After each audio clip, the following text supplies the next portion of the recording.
YouTube? Today we are going to be taking apart some of the Z.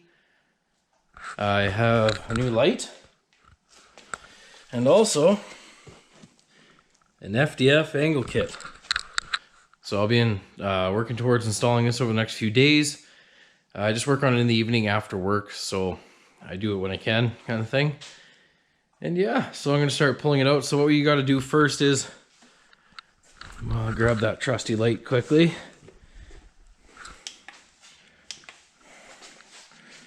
Alright, so as you can see, there's a subframe brace there. Excuse the exhaust, I just kind of like took it off and let it hang down there because I took the rest of the exhaust off and just kind of pulled stuff out quickly. Still gotta clean up some rags from all the coolant that came out, all that stuff. It's been really cold in my garage. Once again, as you know, my garage isn't heated. So just working towards, working on it on warm days. So I'm gonna start cleaning all this up. Once this subframe brace is out, I can start cleaning up the rest of the fire extinguisher that's everywhere. And I can clean up the floor some and whatnot, because it's kind of gross being in a dirty workspace down there. So, well, here's to start doing it. There's, I think, 8 bolts, I think, for this subframe brace. So just so you know, if you want to install this FDF angle kit, you have to remove the subframe brace. Then you put the arm in, and then there's a spacer that fills up the rest of the room where the old arm took up. So I will do as much step-by-step stuff as I can and show as I install the new stuff.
Okay, so you need to save this cone from the arm that goes across like this, the factory one, so it can go with your helicopter here. So that's what we're gonna do now. Start installing the new stuff. I had to grind out the other one with a zip disc. So let's get to it.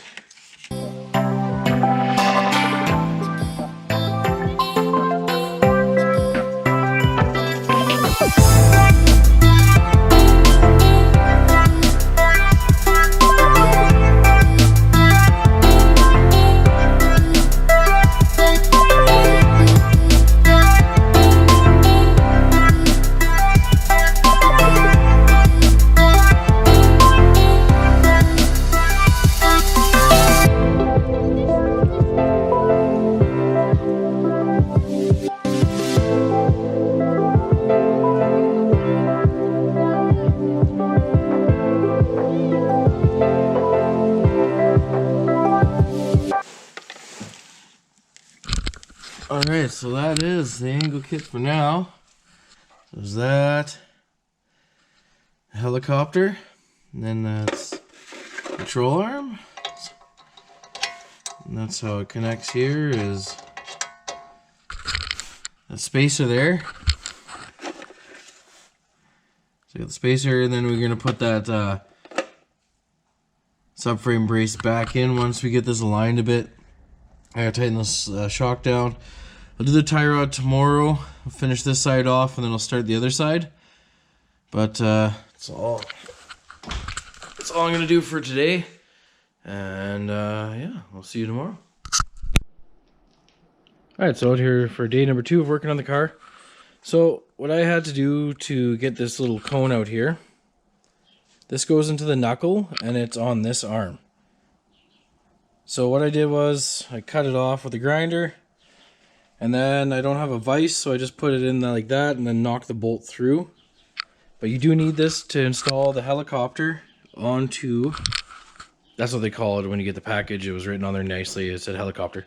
So you'll have to do that to install it on the knuckle so it can properly be installed and sit in there properly and be snug and all that fun stuff. So I'm going to get to install on this side, and we had a bolt that got stuck the other night and I didn't want to continue on. It was like 8 o'clock at night, and I was like, by the time I get this done, and I have to work tomorrow. And anyway, so I'm going to get to working on this and install on this side.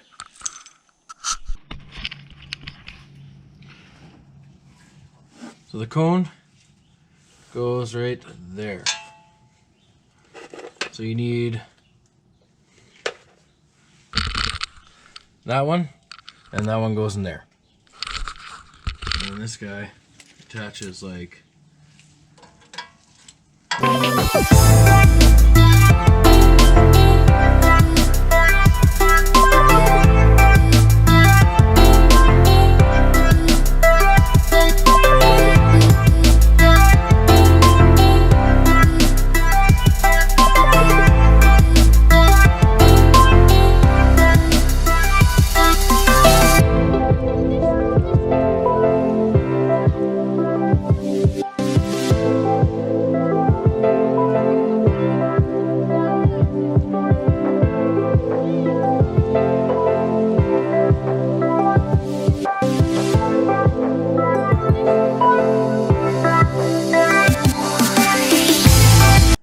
well, I'm done this side now.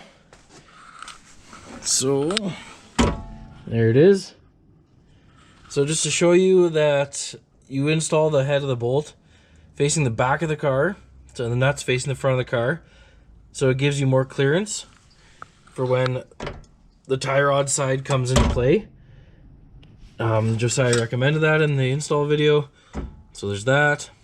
Everything's set up. I do have some measuring to do still from the bumper and the fender to the tire to make sure it's within close to spec for alignment. And then eventually I'll take it to an alignment shop and get it done. I'm going to be working with a shop soon. They're going to do an alignment for me and get it all set up properly this year, rather than me doing tape measure and toe plates, because that only goes so far. But that's it for this video. Thank you for watching. Like, share, subscribe. Do what you do.